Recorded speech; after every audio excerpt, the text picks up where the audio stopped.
Hello दोस्तों, तो कैसे हैं आप लोग? आई होप आप सब अच्छे होंगे। तो एएस नोवेल स्टोरी में आपका स्वागत। सुनते रहिए अनोखी कहानियां अनोखे अंदाज में। कहानी का नाम बिकॉज ऑफ यू। आप सुन चुके हैं 35 चैप्टर। तो अब स्टार्ट करते हैं चैप्टर 36, बेरहम टॉर्चर। अब आगे। फिर तभी उसने खुद से कहा, अंतरा तुम कहाँ चली गई? काश तुम मेरे साथ होती। एट लिस्ट मैं किसी से तो अपने दिल की बात कह पाता। मुझे तुम्हारी बहुत याद आती है। मैं तो अभी भी यकीन नहीं कर पा रहा हूं कि तुम हमेशा हमेशा के लिए मुझसे दूर चली गई। पर आई प्रॉमिस मैं एक दिन तुम्हारे मर्डर का जरूर पता लगवाऊंगा। जिस किसी ने भी तुम्हें मारा है, मैं उसे बड़ा होने के बाद छोड़ूंगा नहीं। तुम पहले ऐसी लड़की थी जिसने मुझे दोस्ती का एहसास दिलाया था। आज तक तुम्हारे अलावा मैंने किसी से दोस्ती नहीं की। लेकिन मुझे पता नहीं क्यों ऐसा लगता है कि तुम एक न एक दिन जरूर वापस आओगी। लेकिन कब? इसी सवाल के साथ उसने फिर से अपनी आंखें बंद कर ली। इधर दूसरी तरफ बर्लिन जर्मनी, नाइट टाइम। आसमान को छूती उस बिल्डिंग के सबसे ग्राउंड एरिया में इस वक्त एक चीख सुनाई दे रही थी। वो चीख काफी ज्यादा खतरनाक थी। उस चीख को सुनकर ऐसा लग रहा था जैसे किसी को बुरी तरह मारा जा रहा हो। वहां काफी ज्यादा अंधेरा था, लेकिन सिर्फ एक डिम लाइट ऑन थी। उस डिम लाइट में 4 काले कपड़ों में इंसान दिखाई दे रहे थे, जो अपने बीचों बीच बैठे एक इंसान को काफी बुरे तरीके से मार रहे थे। वो इंसान अपना सिर नीचे झुकाए हुए था और वो बस दर्द में चीख रहा था। तभी काले कपड़े में मौजूद इंसान ने दूसरे इंसान से कहा, हम इसे पिछले 3 घंटे से मार रहे हैं, पर यह है कि कुछ उगलने को तैयार ही नहीं है। क्या हमें बॉस को बुला लेना चाहिए? तभी उस काले कपड़ों में मौजूद इंसान ने गुस्से के साथ कहा, बॉस को हम यहाँ बुलाकर क्या जवाब देंगे? यही कि हमें कुछ पता ही नहीं चला और उसके बाद बॉस हमारी क्या हालत करेंगे। क्या तुम्हें पता है इसके बारे में?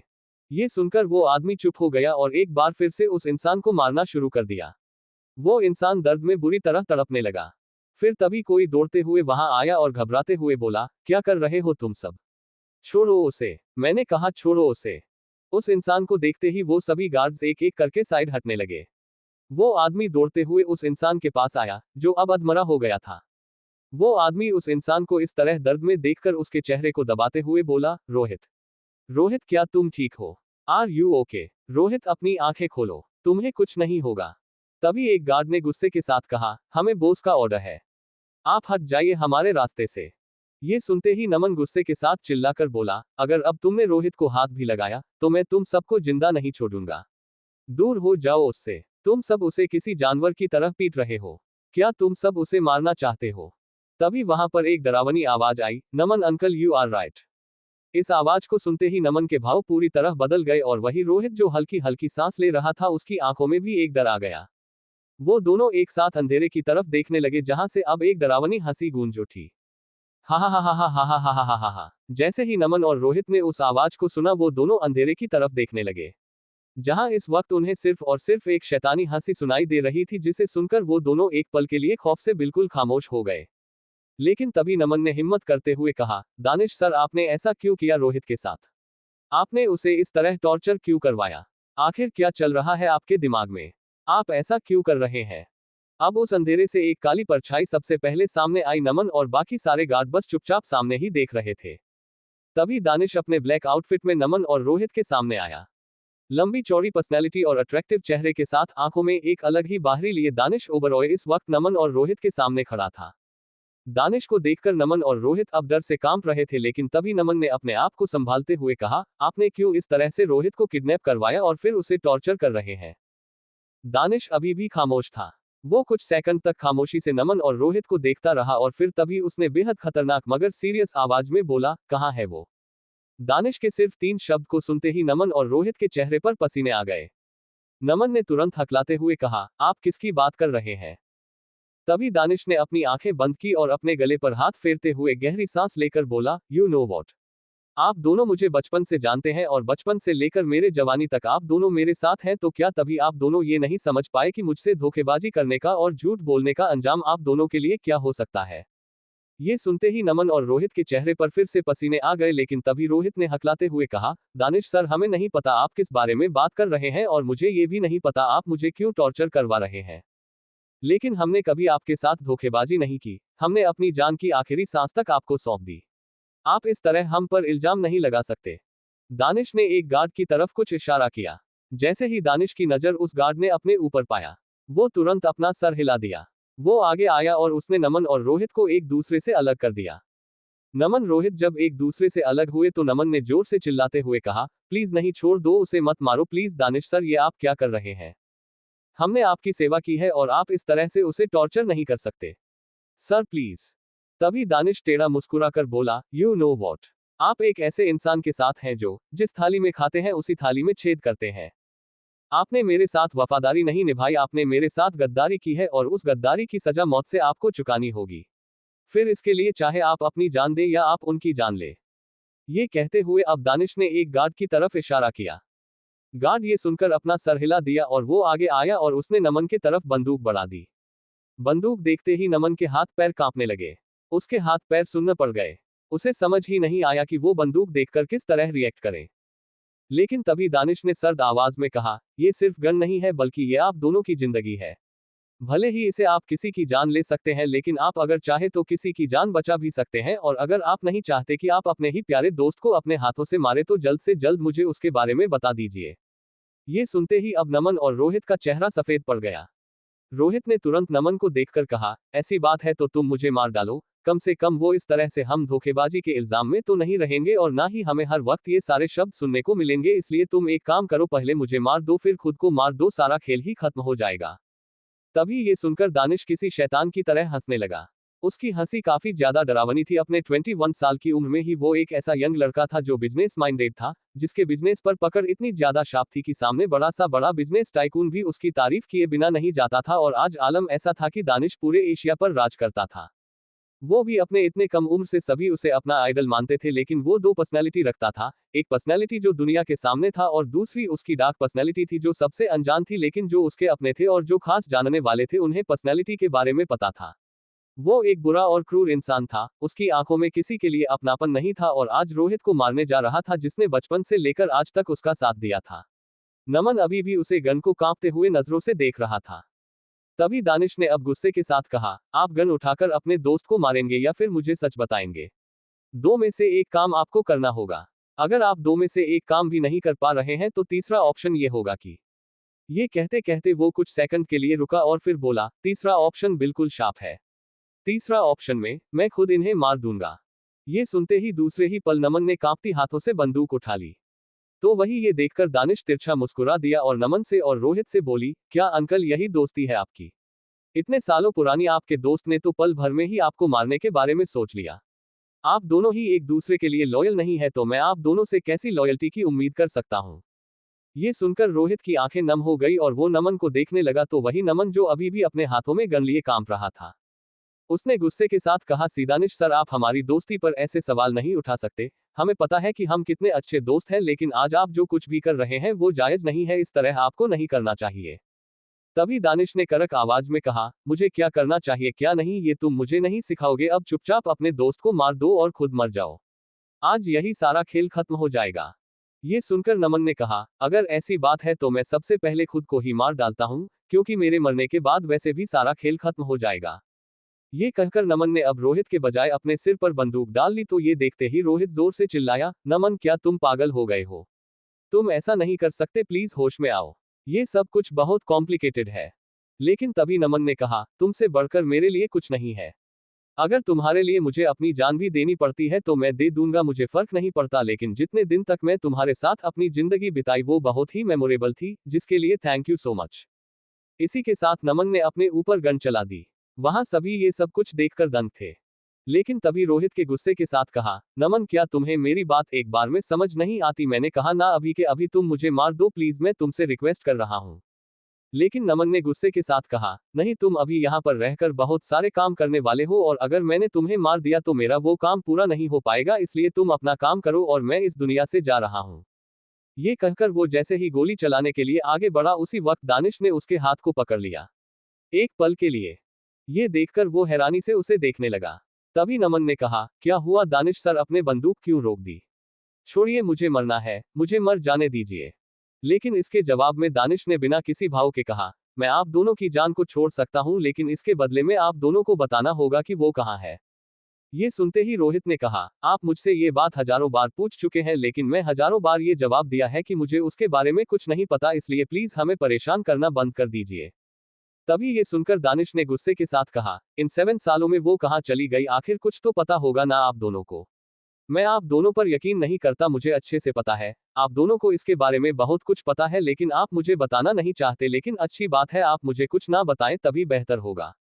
ये कहकर वो फिर से रोहित की तरफ बढ़ा, लेकिन वो अभी रोहित को छू था उससे पहले ही दानिश ने गार्ड्स की तरफ इशारा किया। गार्ड्स आगे बढ़ा और उसने रोहित के सर पर जोर से एक स्टिक से वार कर दिया। उस स्टिक के वार को वो संभाल नहीं पाया और दूसरे पल वो वहीं पर धम से बेहोश होकर गिर पड़ा। ये देखते ही नमन जोर से चिल्लाया, रोहित क्या हुआ तुम्हें, आंखें खोलो। मैंने कहा क्या हुआ तुम्हें, रोहित जवाब दो मुझे, लेकिन रोहित की कोई आवाज नहीं आई, वो शायद बेहोश हो चुका था और ये सब कुछ देखकर अब किसी को कुछ समझ नहीं आया। ये देखते ही नमन जोर से चिल्लाया। ये कहते हुए अब नमन की भी आंखों से आंसू निकलने लगे। वो दानिश के कदमों में झुक गया और बोला, दानिश सर, अगर हमने कभी भी आपकी दिल से हेल्प की है या दिल से किसी भी चीज में मदद की है या फिर आपकी केयर की है तो उसके लिए प्लीज मुझे माफ कर दीजिएगा, क्योंकि शायद मैंने जो कुछ भी किया वो मुझे नहीं करना चाहिए था। वो सब सिर्फ एक गलती थी और इस गलती की सजा मैं सिर्फ आपसे ही से मांग सकता हूँ। ये सुनकर दानिश ने गुस्से के साथ कहा, आप दोनों अपना ये मेलो ड्रामा बंद कीजिए, और अगर आप दोनों ने मुझे उसके बारे में नहीं बताया तो मुझसे बुरा कोई नहीं होगा। मैं पूरी दुनिया में आग लगा दूंगा उसको ढूंढने के लिए, और फिर अगर वो मुझे गलती से भी आप दोनों के आसपास भी दिखाई दी तो आप दोनों जानते हैं कि मैं उसके साथ उसके बाद क्या करूंगा। ये सुनकर नमन को पसीने आने लगे। तभी दानिश ने गार्ड की तरफ इशारा किया। गार्ड ने तुरंत अपना सर हिलाया और वो नमन और रोहित को वहां से जबरदस्ती लेकर बाहर निकल गए।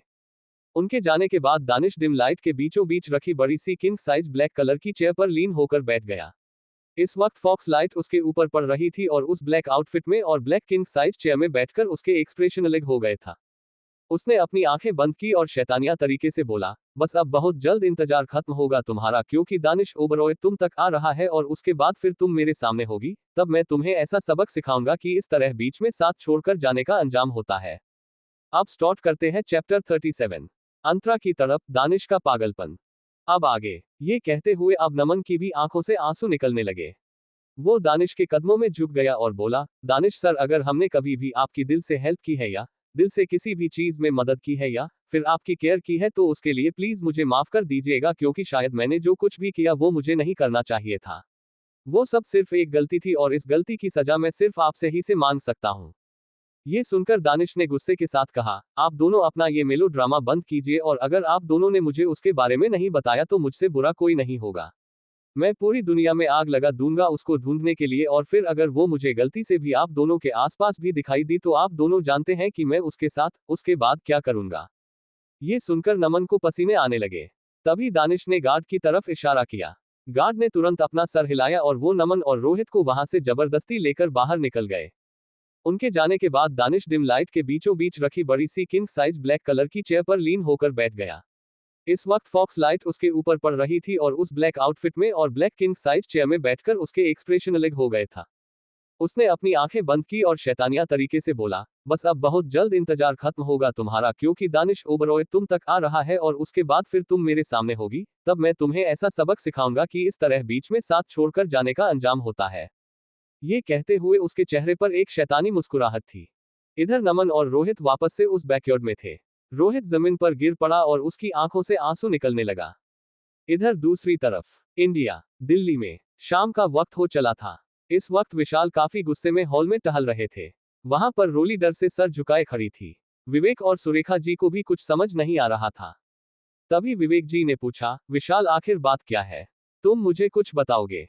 ये सुनकर विशाल ने गुस्से के साथ कहा, दानिश को मैंने ध्रुव के साथ यहां आने के लिए कहा था, लेकिन अभी कुछ देर पहले मुझे पता चल रहा है कि दानिश पता नहीं कहां चला गया है और ध्रुव अब अकेला इंडिया वापस आ रहा है। ये सुनकर सभी हैरान हो गए। रोली ने तुरंत घबराते हुए कहा, कहीं मेरे बेटे को कुछ हो तो नहीं गया ना? ये सुनते ही विशाल उन्हें गुस्से वाली नजरों से देखते हुए बोले, तुम्हारा बेटा खुद एक शैतान है, उसे क्या होगा? ये सुनते ही रोली चुप हो गई। तभी सुरेखा ने नाराजगी के साथ कहा, विशाल तुम क्या अपने गुस्से को शांत करोगे? मुझे समझ नहीं आता, अगर दानिश कहीं चला गया है तो तुम शांति से पता लगाने के बजाय यहाँ हम सब पर क्यों गुस्सा दिखा रहे हो? ये सुनकर विशाल ने दांत पीसते हुए कहा, वो लड़का मेरी बात नहीं सुनता। मैंने उससे साफ साफ कहा था कि वो ध्रुव के साथ इंडिया आएगा। कल सुबह प्रेस कॉन्फ्रेंस है, मुझे उन दोनों को मीडिया के सामने प्रेजेंट करना है, लेकिन अब वो अगर आज रात नहीं पहुंचेगा तो फिर मैं कैसे कल उनसे प्रेस कॉन्फ्रेंस करूंगा? आप सबको अच्छे से पता है कि मुझे मेरी इज्जत बहुत प्यारी है और अगर दानिश की वजह से मेरी इज्जत पर आंच भी आई तो मुझसे बुरा कोई नहीं होगा। ये सुनते ही अब सभी एक सेकंड के लिए खामोश हो गए और तभी कुछ सोचते हुए विवेक जी ने कहा, क्या तुम्हें बिल्कुल भी नहीं पता है कि दानिश आखिर कहाँ चला गया? इसके जवाब में विशाल ने गुस्से के साथ कहा, मैंने सबसे बड़ी गलती कर दी उसे खुद से दूर भेजकर। वो मुझसे दूर गया तो उसे ऐसा लगा कि जैसे उसे उसकी जिंदगी मिल गई। उसे जो फ्रीडम चाहिए थी वो आखिरकार उसने पा ली। वो लड़का अब मेरे कंट्रोल से बाहर हो चुका है। उसे मेरी बातों का कोई असर नहीं होता। मैंने उससे कहा था कि वो बिना मुझसे पूछे कहीं भी ना जाए और सबसे जरूरी बात, अगर वो इंडिया में है या कहीं और है तो उसने अपने साथ गार्ड नहीं रखे हैं। पता नहीं वो दो चमचों को लेकर क्या करेगा। अगर मेरा बस चलता तो मैं उन दोनों को कब का इस काम से ही निकाल देता। विशाल की बातों में नमन और रोहित के लिए गुस्सा दिखाई दे रहा था। तभी सुरेखा ने कहा, तुम बेचारे नमन और रोहित को क्यों इस तरह बोल रहे हो? वो दोनों तो दानिश के साथ बचपन से हैं और तुम खुद सोचो, वो बचपन से जब दानिश के साथ है तो वो कैसे उससे दूर जा सकते हैं? ये सुनकर गुस्से से विशाल ने कहा, लेकिन मैंने ही तो उन दोनों को दानिश के साथ रखा था। तो जब मैंने उन दोनों से कहा कि वो दोनों उसके साथ न जाए तो फिर क्यों वो दोनों उसके साथ गए? मुझे तो उन दोनों पर ही शक है। कहीं ऐसा तो नहीं कि वो दोनों ही उसे लेकर कहीं चले गए हो। ये सुनकर अब रोली जी ने हिम्मत के साथ कहा, देखिए विशाल जी, मुझे लगता है कि दानिश जरूर कल इंडिया वापस आ जाएगा, इसलिए आप परेशान मत होइए। ये सुनते ही विशाल गुस्से से रोली पर भड़कते हुए बोले, आज अगर तुम एक अच्छी माँ होती तो मुझे इतना परेशान होने की जरूरत ही ना होती।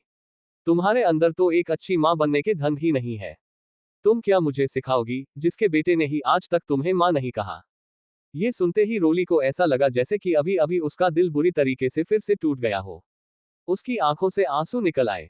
तभी विवेक जी ने गुस्से के साथ कहा, विशाल, अगर तुमने बहू को एक शब्द भी कहा तो मुझसे बुरा कोई नहीं होगा।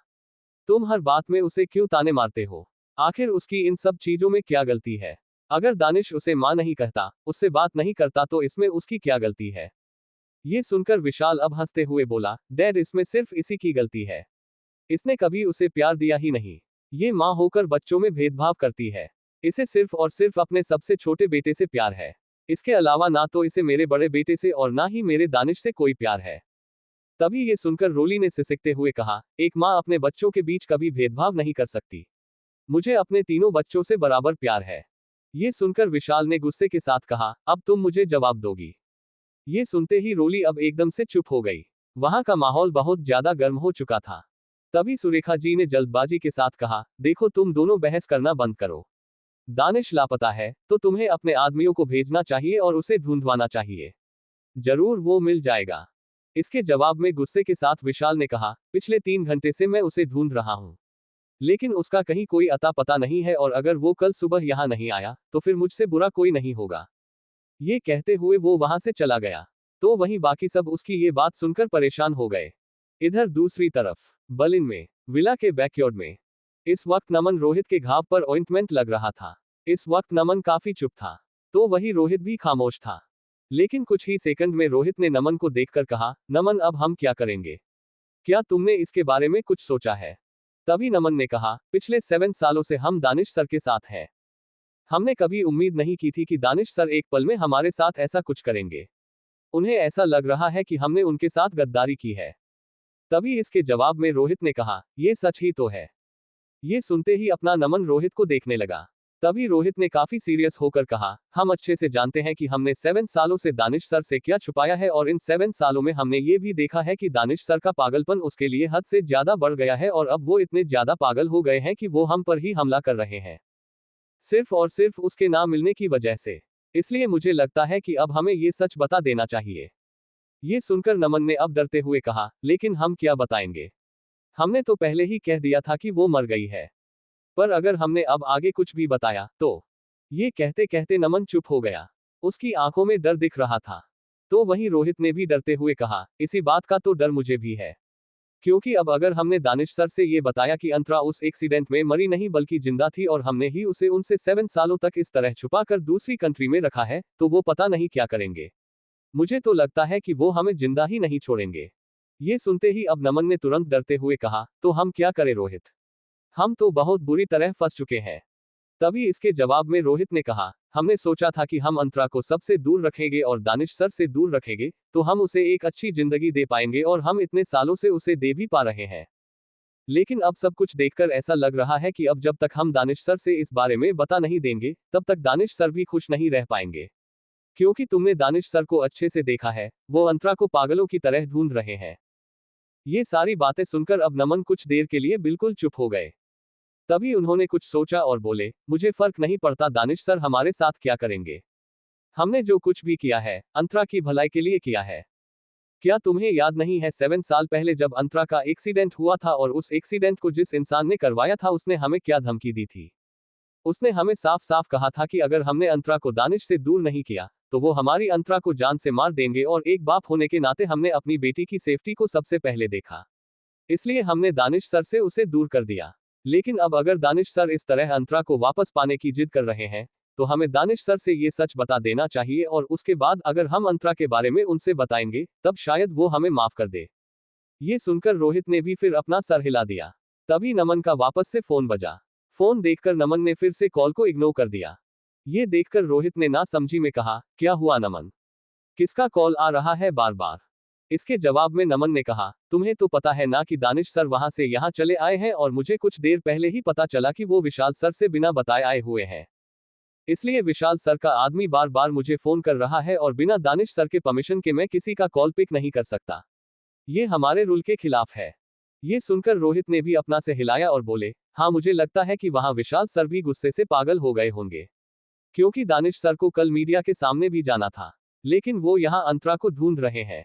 अगर विशाल सर को गलती से भी इसके बारे में पता चल गया, तब तो वो पता नहीं क्या करेंगे। लेकिन तभी नमन ने कहा, हमने पूरे 7 सालों तक विशाल सर से अंतरा की सच्चाई छुपाई है। तुम्हें क्या लगता है हम आगे भी ये सच्चाई छुपा पाएंगे? ये सुनकर रोहित ने तुरंत कहा, हमें छुपाना ही पड़ेगा। क्योंकि अब तो विशाल सर हम सबसे और भी ज्यादा नाराज रहते हैं। क्योंकि हमने उनके खिलाफ जाकर दानिश सर को प्रोटेक्ट करने की बात की है। इसलिए मुझे लगता है कि अगर हमने अंतरा की सच्चाई विशाल सर से बताई तो वो पहले हमारी जान ले लेंगे। इसके जवाब में नमन ने गहरी सांस लेकर कहा, इन सब के चलते मुझे इस बात का हमेशा अफसोस रहेगा कि हम अपनी बेटी को वो प्यार नहीं दे पा रहे जो वो डिजर्व करती है। कहने को तो उसके दो बाप है, लेकिन हम दोनों में से कोई ना तो उसके साथ रह पाता है, ना ही उसके साथ बातें कर पाता है और ना ही उसके साथ खुश रह पाता है। हम दोनों उससे कितना ज्यादा दूर रहते हैं। काश सब कुछ अच्छा हो जाता। काश हमारी जिंदगी नॉर्मल इंसानों के जैसे होती, तो हम अपनी बेटी के साथ एक सुखी फैमिली की तरह रहते। ये सुनकर अब रोहित भी उदासी के साथ बोला, सच कहूं तो मुझे भी ये चीज महसूस होती है। हमारी अंतरा हमें कितना मिस करती है। जब मैं उससे बात करता हूं, तो वो बात करते करते ही रोने लग जाती है। वो हमसे मिलने की जिद करती है, लेकिन हम चाहकर भी उससे मिलने नहीं जा पाए और मुझे नहीं लगता कि हम कभी जा भी पाएंगे। ये सुनकर नमन ने भी उदासी के साथ कहा, हमने उसे प्रॉमिस किया था कि हम उसे सारी खुशियां देंगे। खुशियों के तौर पर हमने उसे रहने के लिए बड़ा घर दे दिया, उसकी सभी सुख सुविधाओं की चीज दे दी। लेकिन जो उसे एक बाप का प्यार चाहिए था वो हम उसे नहीं दे पाए। एक बाप का प्यार हम उसे चाहकर भी नहीं दे पाए। वो 15 साल की हो गई है, लेकिन इन सालों में हम 1 साल भी उसके पास ठीक से नहीं रह पाए। लेकिन हम क्या करें, हम वहां जा भी तो नहीं सकते।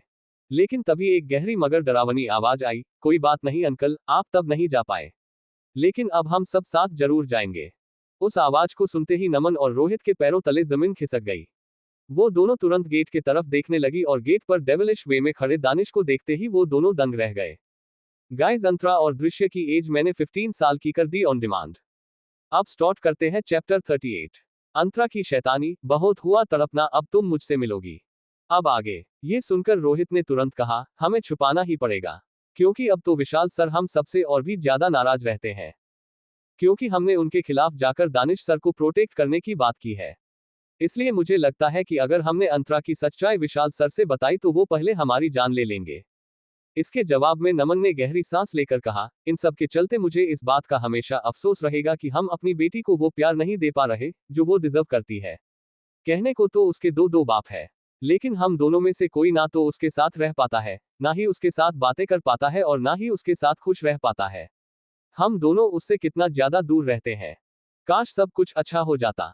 काश हमारी जिंदगी नॉर्मल इंसानों के जैसे होती, तो हम अपनी बेटी के साथ एक सुखी फैमिली की तरह रहते। ये सुनकर अब रोहित भी उदासी के साथ बोला, सच कहूं तो मुझे भी ये चीज महसूस होती है। हमारी अंतरा हमें कितना मिस करती है। जब मैं उससे बात करता हूं, तो वो बात करते करते ही रोने लग जाती है। वो हमसे मिलने की जिद करती है, लेकिन हम चाहकर भी उससे मिलने नहीं जा पाए और मुझे नहीं लगता कि हम कभी जा भी पाएंगे। ये सुनकर नमन ने भी उदासी के साथ कहा, हमने उसे प्रॉमिस किया था कि हम उसे सारी खुशियां देंगे। खुशियों के तौर पर हमने उसे रहने के लिए बड़ा घर दे दिया, उसकी सभी सुख सुविधाओं की चीज दे दी। लेकिन जो उसे एक बाप का प्यार चाहिए था वो हम उसे नहीं दे पाए। एक बाप का प्यार हम उसे चाहकर भी नहीं दे पाए। वो 15 साल की हो गई है, लेकिन इन सालों में हम 1 साल भी उसके पास ठीक से नहीं रह पाए। लेकिन हम क्या करें, हम वहां जा भी तो नहीं सकते। लेकिन तभी एक गहरी मगर डरावनी आवाज आई, कोई बात नहीं अंकल, आप तब नहीं जा पाए, लेकिन अब हम सब साथ जरूर जाएंगे। उस आवाज को सुनते ही नमन और रोहित के पैरों तले जमीन खिसक गई। वो दोनों तुरंत गेट की तरफ देखने लगी और गेट पर डेविलिश वे में खड़े दानिश को देखते ही वो दोनों दंग रह गए। उस आवाज को सुनते ही नमन और रोहित दोनों ही तुरंत गेट की तरफ देखने लगे, जहां इस वक्त दानिश बिना एक्सप्रेशंस के साथ खड़ा था। दानिश को देखते ही नमन और रोहित के पसीने आने लगे। रोहित ने हकलाते देखा, दानिश सर आप यहाँ। दानिश अंदर की तरफ बढ़ा, तभी नमन ने भी डरते हुए कहा, क्या अभी हमने जो भी बात की आपने वो सब कुछ सुन लिया? इसके जवाब में दानिश तिरछा मुस्कुराते हुए बोला, तो क्या उम्मीद करते हैं आप मुझसे? ये सुनकर अब नमन और रोहित को समझ आ चुका था कि उन दोनों के बीच जो कुछ भी अभी बात हुआ था वो सब कुछ दानिश के कान तक पहुंच गया था और अब जाने से कुछ भी छुपाने का कोई मतलब नहीं था। उन दोनों ने ही तुरंत अपने हाथ जोड़ लिए और एक साथ बोले, सी हमें माफ कर दीजिए Danish sir, please Danish sir हमें माफ कर दीजिए। तभी दानिश ने गुस्से के साथ कहा, आपने जो कुछ भी किया है उसके लिए आप दोनों को माफी नहीं बल्कि सजा मिलेगी। पिछले 7 सालों से मुझसे झूठ बोलते आ रहे हैं कि वो मर गई, जबकि मैं इन 7 सालों में कोई भी ऐसा दिन नहीं गया होगा जिस दिन आप दोनों से इसके बारे में मैंने पूछा ना होगा। लेकिन आप दोनों ने कितनी सफाई से झूठ बोल दिया। लेकिन आप सबका आपके किए की सजा जरूर मिलेगी, पर उससे पहले मुझे वो चाहिए। और अब आप दोनों मुझे बताइए कि आप दोनों ने उसे मुझसे इतने सालों तक कहाँ छुपा कर रखा है। ये सुनते ही नमन और रोहित शॉक्ड हो गए। नमन ने तुरंत डरते हुए कहा, दानिश सर हमें माफ कर दीजिए, हमने ये सब कुछ जानबूझकर नहीं किया। उस वक्त हमारी अंतरा का कार से बहुत बुरी तरह एक्सीडेंट हो गया था और हमारे पास धमकी आई थी कि अगर हमने अंतरा को आपसे दूर नहीं किया तो वो अंतरा का एक्सीडेंट वापस से कर देंगे और इस बार तो वो अंतरा को लगभग मार डालेंगे। जब मैंने ये सब सुन तो मैं बहुत ज्यादा डर गया। मैंने रोहित से बात की और फिर हम दोनों ने मिलकर प्लान किया कि अगर हमें अपनी बेटी की जान बचाने हैं तो उसे आपसे दूर करना होगा। वैसे भी वो एक मामूली सी लड़की है, आप ओबरॉय खानदान की वारिस है। कोई भी इंसान अगर आपको एक मामूली सी लड़की के पीछे देखेगी तो वही गलत समझेगा। और अगर विशाल सर को इसके बारे में पता चलता तो विशाल सर तो पहले ही अंतरा को हमसे अलग कर देते। इसलिए हम भी ये सब कुछ सोचा और आखिर में अंतरा को जयपुर अपनी दादी के पास रहने के लिए भेज दिया। ये सुनते ही दानिश का चेहरा पूरी तरह डार्क हो गया। वो बहुत ही ज्यादा गुस्से में अब लग रहा था। वो इतने ज्यादा गुस्से में था कि नमन और रोहित के हाथ पैर कांपने लगे। उन्हें समझ ही नहीं आया कि अब वो क्या करें, क्योंकि उन्हें यकीन नहीं हो रहा था उन दोनों ने अपना सच दानिश से बता दिया था, वो सच जो 7 सालों तक वो दोनों छुपाते आ रहे थे। तभी दानिश गुस्से से दांत पीसते हुए बोला, तो आप दोनों ने उसे जयपुर भेज दिया और वो पिछले 7 सालों से जयपुर में है और ये बात मुझे पता तक नहीं चली। फिर से काफी अच्छी ट्रिक सीख लिया है आप दोनों ने, मेरे साथ रहकर मुझसे ही गद्दारी करने की कोशिश की। गद्दार शब्द सुनते ही नमन और रोहित ने तुरंत कहा, आप हमें सब कुछ कह दीजिए, आपको हमें जो भी सजा देनी है वो दे दीजिए, लेकिन हमें गद्दार मत कहिए। अगर हम गद्दार होते तो विशाल सर ने हमें आपके साथ आने के लिए मना किया था, पर हम दोनों ने अपनी जिद की और आपके साथ आए, क्योंकि बचपन से आपको हम देखते आ रहे हैं, आप हमारे आंखों के सामने बड़े हुए हैं, हम आपका साथ ऐसे बीच में नहीं छोड़ सकते। इसलिए प्लीज दानिश सर आप हमें गद्दार मत कहिए। तभी दानिश ने अपने हाथों की मुठ्ठियां कसकर बनाई और दांत पीसकर बोला, आप दोनों ने 7 साल तक मुझे उसका सच छुपाया है और अब आप दोनों को सजा मिलेगी, वो सजा जिसकी आप दोनों ने इमेजिनेशन भी नहीं की होगी। एस्टरिस्क। सजा का नाम सुनते ही नमन और रोहित हक्के बक्के रह गए और कहा, आप किस सजा की बात कर रहे हैं? आप हमें कौन सी सजा देंगे? दानिश गुस्से से वहां से जाते हुए बोला, 7 सालों तक आपने उससे मुझे दूर किया और अब आप दोनों की दूर होने की बारी आई है। ये सुनते ही नमन और रोहित दंग रह गए और दानिश वहां से बाहर निकल गया। दूसरे ही पल रोहित ने डरते हुए कहा, क्या कहा दानिश सर ने? वो हमें अंतरा से दूर कर देंगे? नहीं नहीं दानिश सर ऐसा नहीं कर सकते, वो हमारे साथ ऐसा बिल्कुल भी नहीं कर सकते। अंतरा हमारी बेटी है, हम उससे दूर कैसे हो सकते हैं? नमन ने भी डरते हुए कहा, लेकिन दानिश सर की आंखों में मैंने एक अलग ही एक्सप्रेशन देखी है, वो एक्सप्रेशन बेतहाशा गुस्से वाले हैं, अंतरा के लिए तड़पते हैं, इसलिए वो बिना हमें तड़पाए हमें चैन से जीने नहीं देंगे, इसलिए हमें अब बस खुद को तैयार रखना चाहिए। लेकिन तभी रोहित के दिमाग में कुछ आया तो उसने जल्दी से कहा, वो सब तो ठीक है लेकिन अंतरा का क्या? अगर दानिश सर अंतरा के पास गए तो क्या होगा? अंतरा तो शायद दानिश सर को भूल भी गई होगी क्योंकि वो बहुत छोटी थी जब दानिश सर उससे मिले थे, और अगर कहीं दानिश सर ने उसे जबरदस्ती अपने साथ लाने की बात की तब क्या होगा। आपको तो पता है कि जैसे जैसे अंतरा बड़ी हुई है वैसे वैसे उसकी जिद, गुस्सा भी बहुत ज्यादा बढ़ गया है।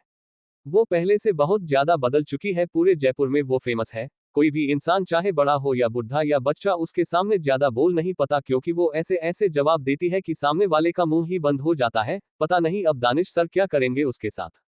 वही नमन भी अब बिल्कुल चुप हो गए।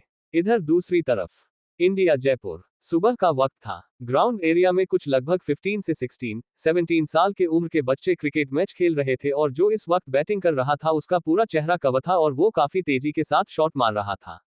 तभी बॉलर ने गेम चलाया और उस बैट्समैन ने एक तेज घुमावदार शॉट मार दिया। वो बॉल सीधे बाउंड्री से बाहर वहां पर मौजूद एक घर के खिड़की पर जा लगी। खिड़की का कांच दूसरे ही पल टूट गया, जिसे देखते ही वहां मौजूद कुछ बच्चे तुरंत भाग निकले क्योंकि उन्हें पता था वो जिस औरत का घर था वो बहुत ज्यादा बुरी थी और बहुत ज्यादा चिल्लाती थी।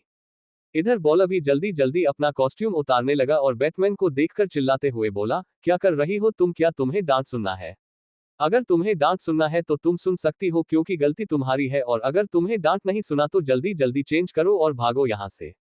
जैसे ही उस लड़के ने ये बोला अचानक से वो बैटमैन जिसने एक लड़कों वाला कॉस्ट्यूम पहन रखा था, उसने दूसरे ही पल सबसे पहले अपने सर से वो टोपी उतारा। उतरते ही उस कॉस्ट्यूम के अंदर मौजूद जो लड़का नहीं बल्कि लड़की थी, उसके लंबे काले बाल पूरे कमर तक बिखर गए जो काफी ज्यादा सिल्की थे और हल्की हवा में उड़ रहे थे। इसी के साथ उस लड़की ने अपने चेहरे पर से मास्क भी उतार दिया। चेहरे से मास्क उतरते ही उसका चेहरा धूप में अलग तरह ही चमकने लगा। वो लड़की काफी ज्यादा खूबसूरत थी। खूबसूरत के साथ साथ वो चेहरे से किसी रॉयल खानदान की दिखाई पड़ती थी क्योंकि उसके चेहरे पर एक अलग ही तेज था, लेकिन इस वक्त वो चिड़ी हुई थी। उसने गुस्से के साथ कहा, हर बार का यही नाटक होता है, जब भी मैं खेलने के फॉर्म में आती हूँ तब कोई ना कोई प्रॉब्लम आ जाती है। इस बार तो खिड़की का कांच ही टूट गया। अब पता नहीं ये पागल आंटी मेरी परदादी से जाकर क्या क्या शिकायती करेगी। ये कहकर उस लड़की ने जल्दी से अपने कॉस्ट्यूम को उतारा। उसे लड़के के पास जाते हुए उसकी तरफ कॉस्ट्यूम फेंकते हुए बोली, रख लो इसे, तुम जैसे चिरकुट के साथ खेलने में मजा नहीं आता।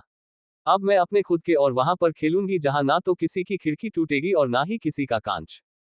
ये सुनकर वो लड़का चिढ़कर बोला, अंतरा तुम्हें पता भी है तुमने अब तक यहाँ आसपास एरिया के सभी घर की खिड़की को तोड़ दिया है। मुझे समझ नहीं आता तुम लड़की हो भी या नहीं। ये सुनते ही वो लड़की जो कोई और नहीं अंतरा थी, उसके भाव बदल गए। वो पीछे मुड़ी और उस लड़के को ऊपर से नीचे तक देखकर बोली, शक तो मुझे भी हो रहा है तुम लड़के हो या कहीं लड़की तो नहीं हो। क्या मैं तुम्हें चेक कर सकती हूँ? ये कहकर वो आगे बढ़ी और उसने उस लड़के के पेंट को उतार दिया और वहां से हंसते हुए तुरंत दौड़ निकली। वहां मौजूद आसपास के बच्चे उस लड़के को देखकर हंसने लगे तो वही वो लड़का तो शॉक्ड हो चुका था। उसने दूसरे ही पल जल्दबाजी के साथ अपने फ्रेंड को पकड़ा और अंतरा को जोर से देखकर चिल्लाते हुए बोला, अंतरा की बच्ची, अगर तुम्हारी शिकायत मैंने तुम्हारी परदादा से नहीं की तो मेरा नाम भी रियान नहीं। ये कहते हुए रियान ने तुरंत अपने पेंट को पकड़ लिया और वो लगभग दौड़ते हुए सीधे वहां से निकल गया। इधर अंतरा वहां के एक छोटे से घर में आई। वो घर के अंदर आई तो अंदर पहुंचते ही किसी ने उसके कान को पकड़ लिया। अंतरा चिल्लाई, छोड़िए मुझे परदादी, आप क्या कर रही हैं? क्या आपको शर्म नहीं आती इतनी छोटी सी और मासूम सी प्यारी लड़की पर इस तरह के अत्याचार करते हुए? मैं तो लुट गई, बर्बाद हो गई, कोई बचाओ मुझे इस बुद्धि परदादी से। उसकी ये सारी नौटंकी भरी बात सुनकर वो औरत जो काफी बुद्धि थी, वो उसे गुस्से से देखते हुए बोली, तुम्हें पता भी है ये 72वीं बार है जब मैंने तुम्हारी शिकायत सुनी है। तुम क्यों इतनी बदमाशियां करती हो बेटा? क्यों लड़कों के साथ तुम खेलती हो? तुम्हें पता है ना कि तुम लड़की हो, लड़का नहीं हो। तुम्हें मैं थोड़ा लड़कियों जैसे नजाकत रखना चाहिए। ये सुनते ही अंतरा का मुंह बन गया। उसने तुरंत उस बुरी औरत से अपने कान को छुड़ाया और अपने लंबे बाल दिखाते हुए बोलो, क्या आपको मेरे लंबे बाल दिखाई नहीं दे रहा है? क्या आपको महसूस हो रहा है कि मैं अभी भी लड़की हूँ? ये सुनकर परदादी ने उसके सिर पर हल्के से मारते हुए कहा, लंबे बाल रख लेने से कोई लड़की साबित नहीं हो जाता, बल्कि अच्छा भी होने चाहिए, लेकिन तुम्हारे अंदर तो सिर्फ शैतानों वाला गुण है। तुम तो शैतान की नानी हो। ये सुनकर अंतरा ने हंसते हुए कहा, रोज सुबह मुझे आपकी ये डांट सुनने की आदत हो गई है और अब तो ये मेरे लिए किसी मेडिसिन की तरह है, इसलिए प्लीज आप इस टाइम पर मुझे देते रहिएगा और अभी के लिए मैं फ्रेश होने जा रही हूँ और प्लीज मेरे लिए जल्दी से पाव भाजी बना दीजिए, मुझे उसे खाना है। ये ऑर्डर देते हुए वो खुद देखते हुए सीधे अंदर चले गई। तभी उसकी सारी बातें सुनकर दादी ने लाचारी से अपना सर हिला दिया और बोली, पता नहीं इस लड़की का आगे चलकर क्या होगा, क्योंकि ये तो नॉर्मल बच्चों के जैसे है ही नहीं। मुझे तो इसके भविष्य को लेकर बहुत डर लग रहा है, पता नहीं इसे भविष्य में नॉर्मल लड़का मिल भी पाएगा या नहीं। अभी भी वो सब कह रही थी कि तभी उनका फोन बजा। फोन देखते ही उनकी आंखों में चमक आ गई। अपने उन्होंने तुरंत कॉल किया और बोली, नमन बेटा कैसे हो तुम, और तुम अब जयपुर कब आ रहे हो? मुझे और अंतरा को तुम्हारी बहुत याद आती है, और साथ में रोहित के भी, तो तुम दोनों कब आ रहे हो? तभी उधर से नमन ने कुछ ऐसा कहा जिसे सुनते ही परदादी के होश उड़ गए। अब स्टार्ट करते हैं चैप्टर 39, आमना सामना होना। अब आगे। वो उसे गुस्से से देखते हुए बोली, तुम्हें पता भी है ये 72वीं बार है जब मैंने तुम्हारी शिकायत सुनी है, तुम क्यों इतनी बदमाशियां करती हो बेटा? क्यों लड़कों के साथ तुम खेलती हो? तुम्हें पता है ना कि तुम लड़की हो, लड़का नहीं हो। तुम्हें मैं थोड़ा लड़कियों जैसे नजाकत रखना चाहिए। ये सुनते ही अंतरा का मुंह बन गया। उसने तुरंत उस बुरी औरत से अपने कान को छुड़ाया और अपने लंबे बाल दिखाते हुए बोलो, क्या आपको मेरे लंबे बाल दिखाई नहीं दे रहा है? क्या आपको महसूस हो रहा है कि मैं अभी भी लड़की हूं? ये सुनकर परदादी ने उसके सिर पर हल्के से मारते हुए कहा, लंबे बाल रख लेने से कोई लड़की साबित नहीं हो जाता, बल्कि अच्छा भी होने चाहिए, लेकिन तुम्हारे अंदर तो सिर्फ शैतानों वाला गुण है। तुम तो शैतान की नानी हो। ये सुनकर अंतरा ने हंसते हुए कहा, रोज सुबह मुझे आपकी ये डांट सुनने की आदत हो गई है, और अब तो ये मेरे लिए किसी मेडिसिन की तरह है, इसलिए प्लीज आप इस टाइम पर मुझे देते रहिएगा, और अभी के लिए मैं फ्रेश होने जा रही हूँ, और प्लीज मेरे लिए जल्दी से पाव भाजी बना दीजिए, मुझे उसे खाना है। ये ऑर्डर देते हुए वो खुद देखते हुए सीधे अंदर चले गई। तभी उसकी सारी बातें सुनकर दादी ने लाचारी से अपना सर हिला दिया और बोली, पता नहीं इस लड़की का आगे चलकर क्या होगा, क्योंकि ये तो नॉर्मल बच्चों के जैसे है ही नहीं। मुझे तो इसके भविष्य को लेकर बहुत डर लग रहा है, पता नहीं इसे भविष्य में नॉर्मल लड़का मिल भी पाएगा या नहीं। अभी भी वो सब कह रही थी कि तभी उनका फोन बजा। फोन देखते ही उनकी आंखों में चमक आ गई। अपने उन्होंने तुरंत कॉल किया और बोली, नमन बेटा कैसे हो तुम, और तुम अब जयपुर कब आ रहे हो? मुझे और अंतरा को तुम्हारी बहुत याद आती है, और साथ में रोहित के भी, तो तुम दोनों कब आ रहे हो? तभी उधर से नमन ने कुछ ऐसा कहा जिसे सुनते ही परदादी के होश उड़ गए। परदादी ने तुरंत कहा, ये तुम क्या कह रहे हो नमन, तुम होश में तो हो, तुम ऐसा कैसे कह सकते हो? इसके जवाब में नमन ने कहा, जो मैं कह रहा हूं आप बस उस पर ध्यान दीजिए और उसे जल्द से जल्द समझा दीजिए। ये सब सुनकर परदादी ने कहा, ठीक है तुम मेरा इंतजार करो, मैं तुम्हें दोबारा कॉल करती हूँ। जिसके बाद परदादी ने फोन कट कर दिया। फोन कट करने के बाद उन्होंने खुद से कहा, आखिर ये सब अचानक से क्या हो गया? मुझे अंतरा को समझना होगा, वरना आगे चलकर मुसीबत हो सकती है। ये सब कहते हुए वो सीधे अंतरा के कमरे की तरफ बढ़ गई। अंतरा उस वक्त वॉशरूम में थी। शावर चलने की आवाज आ रही थी, जिसे सुनकर दादी वही बेड पर बैठ गई। बेड पर उसने देखा कि कपड़े फैले हुए थे और पूरा रूम भी फैला हुआ था। जिसे देखकर परदादी ने मुंह बनाते हुए कहा, ये लड़की पूरे कमरे को हमेशा फैला कर रखती है। ये कहकर वो उसके पूरे कमरे को एक एक करके साफ करने लगी। तभी अंतरा शॉवर लेकर बाहर निकली और अपने बालों को टॉवल से रब करते हुए बोली, परदादी मैंने आपसे कहा ना, आप मेरे लिए मैगी बना दीजिए, आप ये सब काम छोड़िए। ये सुनकर अब परदादी ने उसकी तरफ गुस्से से देखकर कहा, अगर मैं ये सब काम छोड़ दूंगी तो कौन करेगा? तुम अपना कमरा तो ढंग से साफ करती नहीं हो, पर सारा दिन लड़कों के साथ खेलना आता है तुम्हें। तुम्हें कब अकल आएगी कि तुम लड़का नहीं लड़की हो? तुम्हें लड़कियों के साथ खेलना चाहिए, लेकिन नहीं, तुम्हारे अंदर तो सारे शौक लड़कों वाले हैं। ये सुनकर अंतरा का मुंह बन गया। वो मिरर के सामने जाकर खड़ी हो गई और खुद को ऊपर से नीचे तक देखने लगी। तभी उसने मुंह फुला लिया और अपने गाल पर उंगली रखते हुए बोली, अगर मैं अपने बालों को कट करवा लूं और अपनी हाइट थोड़ी और लंबी कर लूं तो मैं लड़का बन सकती हूं ना? उसकी ये बात सुनकर परदादी ने उसे घूर कर देखा और बोली, अब बस यही बाकी रह गया है, यही दो काम करवा लो, उसके बाद तुम पूरी तरह लड़का बन जाओगी। मुझे तो तुम्हारे उस दोस्त, क्या नाम है उसका? अंतरा ने हल्के से हंसते हुए कहा, रियान। ये सुनकर परदादी ने कहा, हाँ वही तुम्हारा वो दोस्त रियान, उसे देखकर तो मुझे बहुत ज्यादा गुस्सा आता है। उस लड़के ने ही तुम्हें पूरी तरह बिगाड़ दिया है। हमेशा लड़कों वाला खेल खेलता है तुमसे, मैं तो अब उसे तुम्हारे आसपास भी नहीं आने दूंगी। ये सुनते अंतरा का मुंह बन गया। उसने तुरंत चिढ़कर कहा, आप ऐसा कुछ भी नहीं कर सकती, वो मेरा बेस्ट फ्रेंड है, यहाँ पर कोई मुझसे दोस्ती नहीं करता। एक लौता इंसान वही है जिसने मुझसे दोस्ती किया है, इसलिए आप उसे मुझसे दूर नहीं कर सकती। मैं दृश्य के बाद उसे ही अपना बेस्ट फ्रेंड मानती हूँ और मैं उसकी जगह किसी को नहीं दूंगी।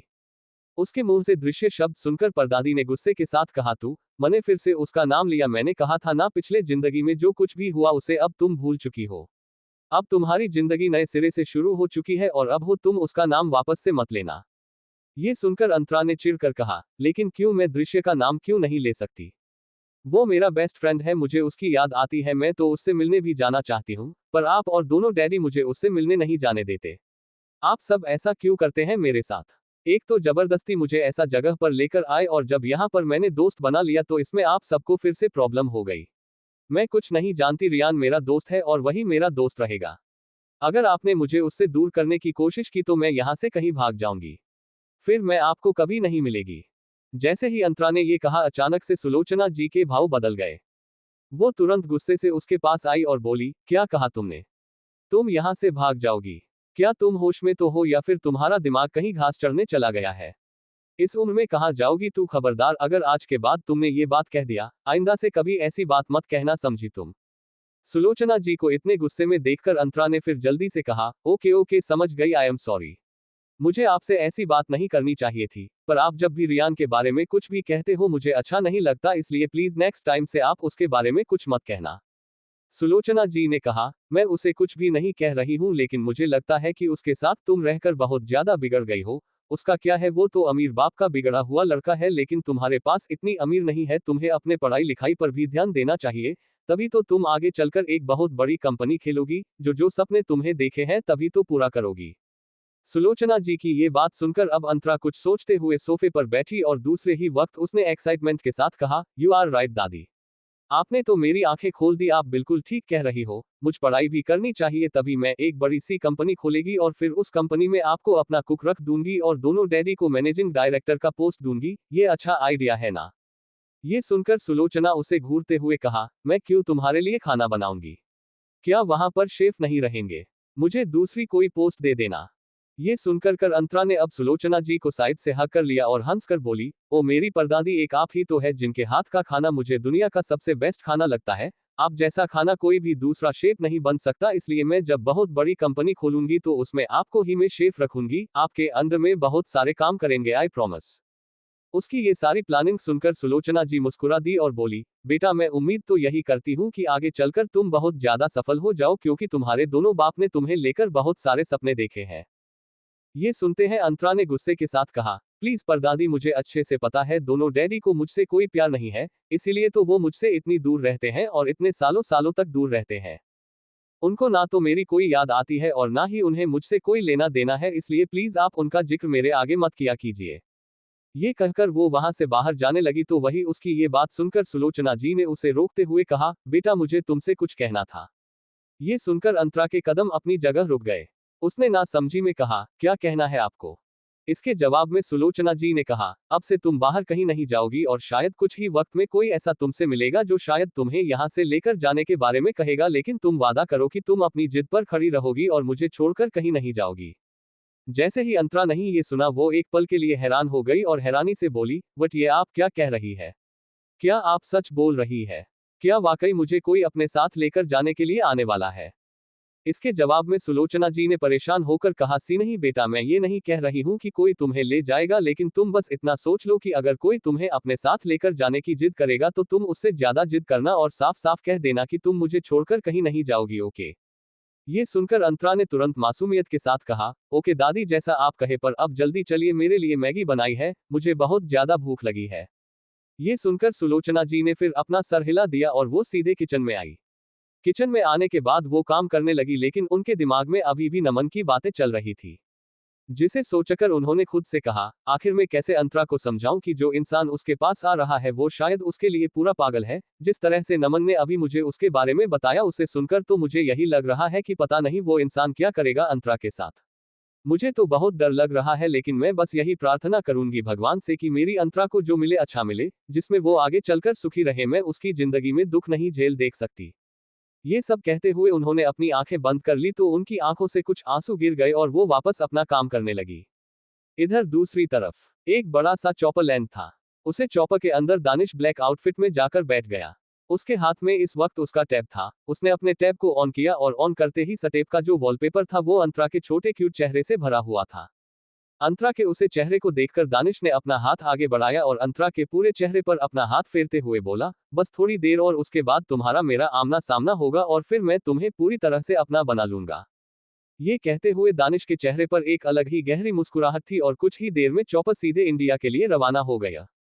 इधर इंडिया में रोली इस वक्त सभी सोफे पर चुपचाप बैठी हुई थी, क्योंकि कुछ देर पहले जो कुछ भी हुआ था उससे सभी बहुत ज्यादा अच्छे से सदमे में हो। और फिर तभी वहां पर विशाल आते हुए बोला, मेरा ध्रुव बेटा आज रात को ही वापस आने वाला है, उसकी फेवरेट डिनर रेडी करना। ध्रुव के आने की बात सुनकर रोली तुरंत मुस्कुराते हुए बोली, क्या ध्रुव वापस आएगा? मैं उसके लिए अभी से ही डिनर बनाना शुरू कर देती हूँ। ये कहकर वो जाने लगी, लेकिन तभी विशाल ने उसे गुस्से से देखकर कहा, तुम कहाँ जा रही हो? मैंने तुम्हें जाने के लिए नहीं कहा। तुमने अगर कुछ बनाया तो मेरा बेटा उसे खा नहीं पाएगा। मैं यहाँ पर नेशनल इंटरनेशनल लेवल के सेफ रखे हुए हैं जो डिनर बनाएंगे। तुम मेरे बेटों से दूर रहो तो वही बेहतर होगा। ये सुनकर रोली के चेहरे की सारी खुशी पल भर में गायब हो गई। उसे बहुत ज्यादा हट हुआ। उसने अपना सर हिला दिया और बोली, लेकिन वो मेरा भी बेटा है। मेरा दिल कर रहा है कि मैं उसके लिए कुछ खाने को बनाऊं। विशाल ने गुस्से के साथ कहा, तुम अपने सबसे छोटे बेटे का ख्याल रखती हो, वही काफी होना चाहिए तुम्हारे लिए। बाकी मेरे दोनों बेटे से तुम्हारा कोई लेना देना नहीं है। ये कहकर वो वहां से चला गया। तो वही ये सारी बातें सुनकर रोली ने अब सार्कास्टिक होकर कहा, शायद विशाल जी बिल्कुल ठीक कह रहे हैं। मेरी जिंदगी में मेरे तीनों बेटों का कोई प्यार नहीं लिखा है। ये कहकर वो भी चुपचाप अपने कमरे की तरफ बढ़ गई। इधर दूसरी तरफ रात का वक्त हो चला था। इस वक्त अंतरा गार्डन में मौजूद थी। गार्डन में वो आसपास तितलियों के साथ खेल रही थी। गार्डन में उसके बहुत सारी तितलियां थी और बहुत सारे जुगनू भी थे। चारों तरफ जुगनू ही जुगनू मौजूद थे, जिससे अंतरा का चेहरा अलग तरह से ही चमक रहा था और वो जुगनू के उजाले में ही वहां पर तितलियां के साथ भी खेल रही थी। लेकिन तभी उसे बहुत अजीब सा महसूस होने लगा। उसने खुद से कहा, मुझे ऐसा क्यों लग रहा है जैसे कोई तो यहाँ आने वाला है, लेकिन कौन? उसने ये कहा ही था कि तभी अचानक से वहां की स्ट्रीट लाइट बंद हो गई। स्ट्रीट लाइट बंद होते ही अंतरा एक पल के लिए शॉक्ड हो गई। वहां अब सिर्फ जुगनू की रोशनी थी और चारों तरफ अंधेरा था। अंतरा ने डरते हुए कहा, मुझे अंधेरे से डर लगता है, मुझे जल्द से जल्द यहां से जाना चाहिए। ये कहकर जैसे ही वो आगे की तरफ कदम बढ़ाई, अचानक से पैर स्लिप हो जाने की वजह से लड़खड़ा गई। लेकिन वो डर की वजह से अभी जमीन पर गिरती उससे पहले ही किसी ने अपना हाथ आगे लगाया और उसे कमर से पकड़कर सीधे अपने करीब खींच लिया। अंतरा ये महसूस करते ही जोर से चिल्ला पड़ी, आहा! कौन है वो? अब स्टार्ट करते हैं चैप्टर 40, लीव मी वैम्पायर। अब आगे। ध्रुव के आने की बात सुनकर रोली तुरंत मुस्कुराते हुए बोली, क्या ध्रुव वापस आएगा? मैं उसके लिए अभी से ही डिनर बनाना शुरू कर देती हूँ। ये कहकर वो जाने लगी, लेकिन तभी विशाल ने उसे गुस्से से देखकर कहा, तुम कहाँ जा रही हो? मैंने तुम्हें जाने के लिए नहीं कहा। तुमने अगर कुछ बनाया तो मेरा बेटा उसे खा नहीं पाएगा। मैं यहाँ पर नेशनल इंटरनेशनल लेवल के सेफ रखे हुए हैं जो डिनर बनाएंगे। तुम मेरे बेटों से दूर रहो तो वही बेहतर होगा। ये सुनकर रोली के चेहरे की सारी खुशी पल भर में गायब हो गई। उसे बहुत ज्यादा हट हुआ। उसने अपना सर हिला दिया और बोली, लेकिन वो मेरा भी बेटा है। मेरा दिल कर रहा है कि मैं उसके लिए कुछ खाने को बनाऊं। विशाल ने गुस्से के साथ कहा, तुम अपने सबसे छोटे बेटे का ख्याल रखती हो, वही काफी होना चाहिए तुम्हारे लिए। बाकी मेरे दोनों बेटे से तुम्हारा कोई लेना देना नहीं है। ये कहकर वो वहां से चला गया। तो वही ये सारी बातें सुनकर रोली ने अब सार्कास्टिक होकर कहा, शायद विशाल जी बिल्कुल ठीक कह रहे हैं। मेरी जिंदगी में मेरे तीनों बेटों का कोई प्यार नहीं लिखा है। ये कहकर वो भी चुपचाप अपने कमरे की तरफ बढ़ गई। इधर दूसरी तरफ रात का वक्त हो चला था। इस वक्त अंतरा गार्डन में मौजूद थी। गार्डन में वो आसपास तितलियों के साथ खेल रही थी। गार्डन में उसके बहुत सारी तितलियां थी और बहुत सारे जुगनू भी थे। चारों तरफ जुगनू ही जुगनू मौजूद थे, जिससे अंतरा का चेहरा अलग तरह से ही चमक रहा था और वो जुगनू के उजाले में ही वहां पर तितलियां के साथ भी खेल रही थी। लेकिन तभी उसे बहुत अजीब सा महसूस होने लगा। उसने खुद से कहा, मुझे ऐसा क्यों लग रहा है जैसे कोई तो यहाँ आने वाला है, लेकिन कौन? उसने ये कहा ही था कि तभी अचानक से वहां की स्ट्रीट लाइट बंद हो गई। स्ट्रीट लाइट बंद होते ही अंतरा एक पल के लिए शॉक्ड हो गई। वहां अब सिर्फ जुगनू की रोशनी थी और चारों तरफ अंधेरा था। अंतरा ने डरते हुए कहा, मुझे अंधेरे से डर लगता है, मुझे जल्द से जल्द यहाँ से जाना चाहिए। ये कहकर जैसे ही वो आगे की तरफ कदम बढ़ाई, अचानक से पैर स्लिप हो जाने की वजह से लड़खड़ा गई। लेकिन वो डर की वजह से अभी जमीन पर गिरती उससे पहले ही किसी ने अपना हाथ आगे लगाया और उसे कमर से पकड़कर सीधे अपने करीब खींच लिया। अंतरा ये महसूस करते ही जोर से चिल्ला पड़ी, आहा! कौन है वो? अंतरा के मुंह से दूसरे ही पल उस पकड़ से आह निकल गई। वो अंधेरे में छटपटाने लगी। वो अपने हाथ पैर चलाते हुए बोली, कौन है? कौन है? छोड़ो मुझे। किसने मुझे पकड़ रखा है? मैंने कहा छोड़ दो मुझे, वरना मैं पंच कर दूंगी। ये कहते हुए अंतरा ने एक बार फिर से बिल्कुल बचपन की तरह अपने हाथों का पंच बना लिया और उसे चारों तरफ घूमने लगी। लेकिन अंधेरे में उसे कुछ समझ नहीं आ रहा था और ना ही वो निशाना सही से लगा पा रही थी। तो वही वो इंसान उसे अपनी गहरी काली आंखों से घूर रहा था। वो कुछ भी रिएक्ट नहीं कर रहा था, बस अंतरा के चेहरे को ही देखे जा रहा था। इधर अंतरा लगातार अपने आप को छुड़ाने की कोशिश कर रही थी। उसने फिर से कहा, मैंने कहा ना छोड़ो मुझे। कौन हो तुम और मुझे इतना क्यों पकड़े हुए हो? छोड़ो, मैंने कहा मुझे छोड़ो।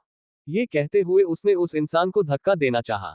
लेकिन तभी उस इंसान ने उसके दोनों हाथों को कसकर पकड़ लिया और उसके कमर के पीछे उसके हाथ को लगाते हुए उसे अपने करीब खींच लिया। अब अंतरा सीधे उस लंबे चौड़े इंसान के सीने से टकराई। उस इंसान सीने से टकराते ही उसे दर्द हुआ। उसने अपने सर को इधर उधर हिलाते हुए कहा, तुम्हारी बॉडी है या पत्थर? मेरे सिर पर कितना जोर का लगा और मुझे दर्द हो रहा है। प्लीज छोड़ो मुझे। ये कहकर उसने फिर से उस इंसान को दूर धक्का देना चाहा। लेकिन वो इंसान उससे दूर होने के बजाय हर बीतते वक्त के साथ उसके करीब आ रहा था। अंतरा का दिल अब जोरों से धड़कने लगा। पता नहीं क्यों, पर उसे एक अजीब सा एहसास हुआ। उसने अब अंधेरे में ही उस इंसान के चेहरे को गौर से देखा, लेकिन उसे कुछ समझ नहीं आ रहा था। फिर उसने धीरे से कहा, क्या मैं तुम्हें जानती हूँ? वो इंसान अब उसके बेहद नजदीक आया और उसके कान में अपनी गर्म सांस छोड़ते हुए बोला, बचपन से जानती हो? ये सुनते ही अंतरा की आंखें बड़ी बड़ी हो गई और वो हैरानी से बोली, व्हाट बचपन से? ये तुम क्या कह रहे हो? देखो तुम कौन हो, मेरे सामने आओ। अगर मैं तुम्हें बचपन से जानती हूँ, तो तुम मेरे सामने क्यों नहीं आ रहे हो?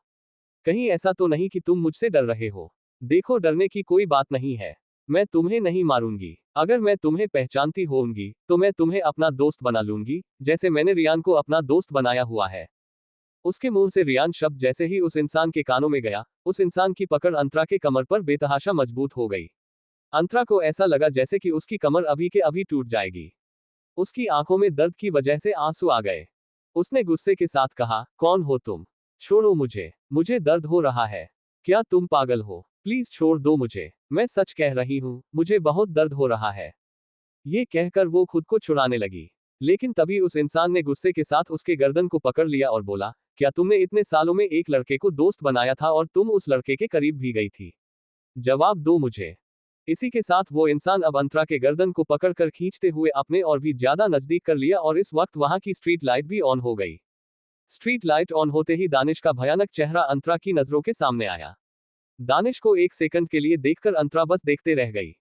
उसने कुछ भी रिएक्ट नहीं किया। लेकिन दानिश की आंखों में गुस्सा भरा हुआ था। वो अपनी लाल नजरों से अंतरा को गुस्से से देखकर आगे बोला, जवाब तो मुझे। बताओ मुझे कि तुमने किसी लड़के को दोस्त बनाया और क्या तुम उस लड़के के करीब भी गई थी? तभी अंतरा ने हकलाते हुए कहा, मुझे ऐसा क्यों लग रहा है जैसे मैंने आपको कहीं देखा है। ये कहते हुए अब वो उसे ऊपर से नीचे तक देखने लगी। दानिश की लंबी चौड़ी पर्सनैलिटी सबसे अलग थी, जिसे देखकर अंतरा को कुछ समझ ही नहीं आ रहा था। तभी दानिश ने गुस्से से उसके गर्दन को छोड़ दिया और दांत पीसकर बोला, ध्यान से देखो मुझे और पहचानो कि कौन हूं मैं। अंतरा ने जैसे ही दानिश को खुद से दूर पाया, उसने तुरंत अपने कदम पीछे ले लिए और जोर जोर से खांसने लगी। वो बहुत बुरी तरह से खांस रही थी, क्योंकि दानिश ने उसकी गर्दन को इतने कसकर पकड़ था कि उसके गर्दन पर उसकी उंगलियों के निशान भी पड़ चुके थे। अंतरा की आंखों के कोने लाल थे और वो दानिश को घबराई हुई नजरों से देखने लगी। उसे दानिश का चेहरा जाना पहचाना लग रहा था। तभी दानिश ने गुस्से के साथ कहा, क्या पहचाना तुमने मुझे?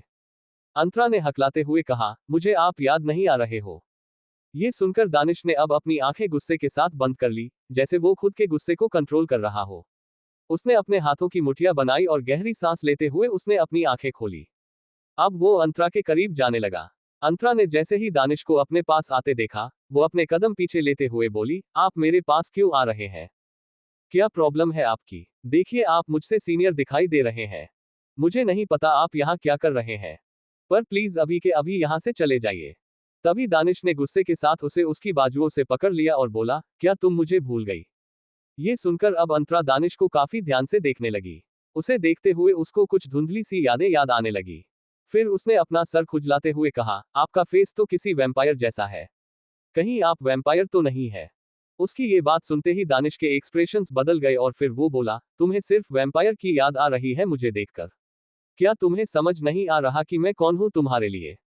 ये सुनकर अंतरा ने अब मुंह बनाते हुए कहा, मुझे तो अभी भी नहीं याद आ रहा है कि आप कौन है। एक काम कीजिए, आप मुझे अपना नाम बताइए, क्योंकि अभी तक मुझे सिर्फ एक ही नाम याद है, जो है दृश्य, जो कि मेरा शायद दोस्त था। पर अब वो कहाँ है और मैं यहाँ पर क्यों हूँ, मुझे कुछ नहीं पता। इसलिए आप मुझे अपना नाम बता दीजिए, शायद मुझे नाम से आपके बारे में पता चल जाए। उसके मुंह से दोबारा से अब दृश्य का नाम सुनकर दानिश का दिमाग खराब हो गया। वो गुस्से से अपने होठों को बुरी तरह भींचते हुए बोला, तुम्हें दुनिया के सब लड़कों के बारे में पता है और दुनिया के सब लड़कों को का नाम याद है, लेकिन एक तुम सिर्फ मेरा ही नाम भूल गई और एक मैं ही तुम्हें याद नहीं हूं। सच सच बताओ मुझे, तुम झूठ बोल रही हो, राइट? तुम मुझसे बचने का दिखावा कर रही हो, सिलीगल। दानिश ने जैसे ही सिली गल कहा, अचानक से अंतरा की आंखें बड़ी बड़ी हो गई। उसे एक बार फिर से अपने बचपन की कुछ झलक याद आने लगी। उसे ऐसा महसूस हुआ जैसे इससे पहले भी कोई उसे सिली गल बुलाता था। बचपन में सिर पर चोट आने की वजह से अंतरा को अपने बचपन की कई सारे बातें याद नहीं थी और उसे सिर्फ और सिर्फ एक ही नाम याद था, जो कि दृश्य का था। इसके अलावा उसे ना तो दानिश याद था और ना ही दानिश की शक्ल। लेकिन दानिश जब जब उसे छूकर उससे बात कर रहा था, उसे अपने बचपन का वो धुंधला चेहरा याद आ रहा था। अंतरा ने अपनी आंखें बड़ी बड़ी करते हुए कहा, आपने अभी मुझे क्या बुलाया था? दानिश ने अब गुस्से के साथ कहा, वही जो तुम हो। अंतरा ने जल्दी से कहा, एक बार फिर से बुलाए। ये सुनकर दानिश अपनी भौहें आपस में चढ़ाकर बोला, क्या तुम्हें ये नाम पसंद है? ये सुनकर अंतरा ने वापस से कहा, नहीं, पहले आप मुझे इस नाम से दोबारा बुलाए। ये सुनकर दानिश के चेहरे पर मुस्कुराहट आ गई और वो अंतरा को घूरते हुए बोला, तुम जैसी सिली लड़की को ही ऐसे नाम ही पसंद आ सकते हैं। बाय द वे, तुम एक बेवकूफ लड़की हो, जिसे दुनिया के सब लड़कों का नाम याद है सिवाय मेरे। लेकिन अब एक बात कान खोलकर सुन लो, तुम फिर से दानिश ओबरॉय की कैद में आ चुकी हो और अब दानिश ओबरॉय तुम्हें अपनी नजरों से तो क्या अपनी परछाई से भी दूर नहीं जाने देगा। जैसे ही उसने दानिश ओबरॉय नाम लिया, अंतरा के दिमाग में एकदम से दानिश के बचपन का और उसके बचपन की कुछ बातें हिट करने लगी। उन सबको याद करते ही अंतरा जोर से चिल्लाते हुए बोली, वैम्पायर! आप तो बचपन वाले वैम्पायर हो ना? उसके मुंह से एक बार फिर से वैम्पायर सुनकर दानिश ने बुरी तरह अपने मुठियों को बंद किया। फिर वो अपने आप को कंट्रोल करते हुए बोला, तो तुम्हें मेरा नाम सुनकर ये वैम्पायर शब्द याद आया? अंतरा अब जल्दी से अपने पैर पीछे लेते हुए बोली, OMG! आप तो बचपन वाले वैम्पायर हो, जो बात बात पर मुझे सजा देते रहते थे। ये कहते हुए उसने मुंह बना लिया और टुकुर टुकुर दानिश को घूरने लगी। दानिश ने अपने पैंट के दोनों पॉकेट में हाथ डाल लिया और वो अंतरा को ऐसे देखने लगा, जैसे वो दुनिया की किसी बेवकूफ लड़की को देख रहा हो। तभी अंतरा ने चिढ़कर कहा, आप यहाँ क्या करने आए हैं? मुझे तो लगा कि आप वैम्पायर वाली दुनिया में चले गए होंगे, इसलिए आप मुझे इतने सालों तक दिखाई नहीं दिए। पर क्या अब आप वापस से वहां से आ गए? मैंने वैम्पायर के बारे में बहुत पढ़ा है। मैंने सुना है कि वो लोगों का खून पीते हैं। तो क्या आप यहाँ खून पीने वापस आए हैं? वैसे कहीं आप वेजिटेरियन वैम्पायर तो नहीं है? वैसे वेजिटेरियन वैम्पायर है, तब मुझे आपसे डरने की जरूरत नहीं है। पर तभी दानिश ने जवाब दिया, नहीं, मैं वेजिटेरियन वैम्पायर नहीं हूँ, बल्कि मैं नॉन वेजिटेरियन वैम्पायर हूँ और मैं अब इस वक्त सामने खड़ी लड़की का खून पीना चाहता हूँ। ये सुनते ही अंतरा की आंखें बाहर निकलने लगी। वो तुरंत अपना थूक गटकते हुए बोली, क्या क्या कहा आपने? आप मेरा खून पिएंगे? क्या आपको दुनिया का कोई दूसरा इंसान नहीं दिखाई दिया? प्लीज मेरा खून मत पीजिए, मैं आपसे रिक्वेस्ट कर रही हूँ। बचपन में मुझे आपसे बिल्कुल भी डर नहीं लगता था और ये मत सोचिए कि मुझे आपसे अभी भी डर लगता है। मैं आपसे अभी भी बिल्कुल नहीं डरती, लेकिन आपकी ये जो आंखें हैं, ये मुझे कभी कभी डरा देती है। प्लीज मैं आपसे रिक्वेस्ट कर रही हूँ, मेरा खून मत पीजिए। इसी के साथ अब अंतरा तुरंत यहाँ से वहां भागने लगी। उसे एक बार फिर से बचपन की तरह दौड़ते देख दानिश ने अपने दांत पीसते हुए कहा, ये लड़की बिल्कुल भी नहीं बदल सकती। जैसे ये बचपन में थी, उसी तरह आज भी है। लेकिन जिन दो लड़कों का तुमने नाम लिया है, उनमें से एक को तो मैं कुछ नहीं करूंगा, लेकिन दूसरे को मैं अब छोड़ूंगा नहीं। उसे तुम्हारा दोस्त नहीं बनना चाहिए था। उसने तुमसे दोस्ती करके अपनी जिंदगी की सबसे बड़ी गलती की है। ये कहते हुए वो अब सीधे अंतरा की तरफ जाने लगा। अंतरा चारों तरफ दौड़ते हुए बोली, प्लीज मेरे पास मत आना, मुझसे दूर रहना आप। मुझे आप जैसे वैम्पायर पसंद नहीं है। मैं वेजिटेरियन वैम्पायर को पसंद करती हूँ। अभी के अभी मुझसे दूर हो जाइए। लेकिन तभी दानिश आगे आया और उसने अपने पैर को आगे की तरफ रख दिया। अंतरा संभाल नहीं पाई, वो उसके पैर से लड़खड़ाए और सीधे जमीन पर धम्म से गिर पड़ी। जिसे देखकर दानिश अब तिरछी मुस्कुराहट के साथ बोला, तुम्हारा खून तो मैं पीऊंगा और तुम मुझे रोक नहीं सकती। यू नो वॉट, तुमने बचपन में मुझे बहुत परेशान किया था और अब तुम बड़ी हो रही हो। अब तुम्हें पता चलेगा कि परेशान करना आखिर किसे कहते हैं। ये सुनते ही अंतरा की आंखें शौक से बड़ी हो गई। तो दोस्तों, आज के लिए बस इतना ही। मिलेंगे अगली वीडियो में। बने रहिए एएस नोवेल स्टोरी के साथ। अभी तक आपने चैनल को सब्सक्राइब नहीं किया है तो प्लीज वीडियो को लाइक करें, कमेंट करें, शेयर करें और चैनल को सब्सक्राइब अवश्य करें। धन्यवाद दोस्तों, अपना और अपने परिवार का ख्याल रखिए। Bye bye.